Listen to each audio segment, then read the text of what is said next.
On the hearing, Yes. He also said that policy around Cuba might change dramatically.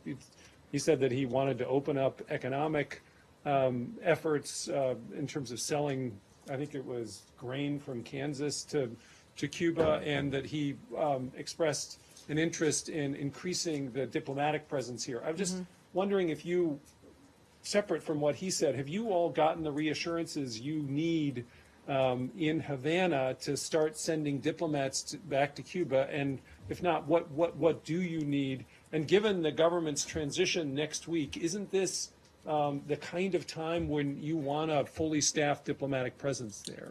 I think we fully want a fully staffed diplomatic presence here at the State Department. That we certainly do. Again, Director Pompeo is the head of the intelligence agency at this point. He is going through the confirmation process. Hopefully he will become confirmed soon. If he becomes confirmed and he's the next Secretary of State, we will have lots of conversations with him about the direction. This is a question that I have not asked him. He's been in here in the State Department, spent a lot of hours here working on his confirmation preparations. I don't believe he would be so presumptuous as to state what he believes the policy should be going forward until and if he becomes the next Secretary of State. Separate from what he has said, where are you on Cuba and sending and the investigation of that? Our investigation is still ongoing. Okay. Okay. That investigation has not closed. Yesterday, the Canadian government matched your earlier decision, and they're withdrawing the families of diplomats from their mission in Havana. Do you have any update for us on the investigation? Have you heard anything more? Are there any plans to withdraw more people from your mission in Cuba, or from ours? We don't have any plans to do so at this time. We're certainly aware of the decision that the Canadian government made, similar to a decision that the United States made last year.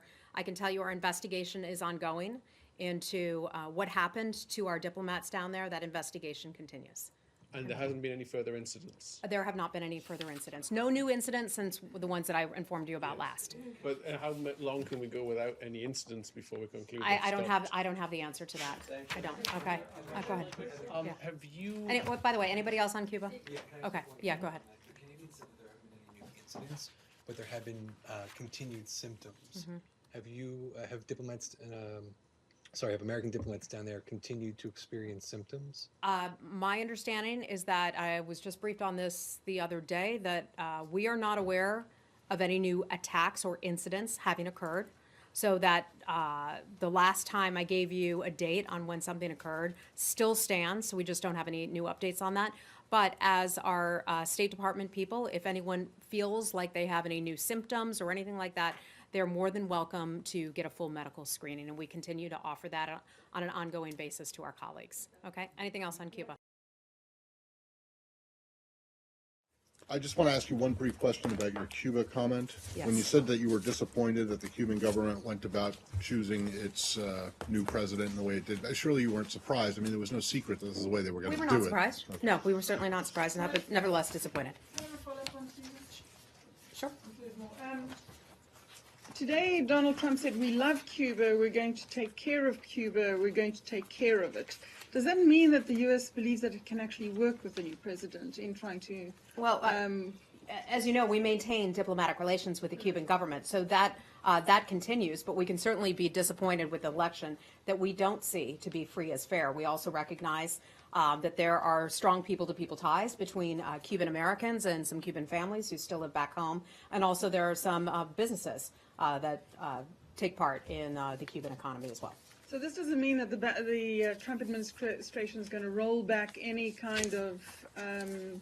I'm not aware of any changes on our policy. I think the president was just recognizing some of the work and people-to-people ties that we have. What are some of the steps that you think that Cuba could take immediately to improve relations with the U.S.? Well, I think Cuba could do a lot of things. Among the things that it could do, and I don't want to get into a deep, long conversation about our investigation into the health attacks against our U.S. diplomats, but we believe that Cuba could certainly better facilitate that.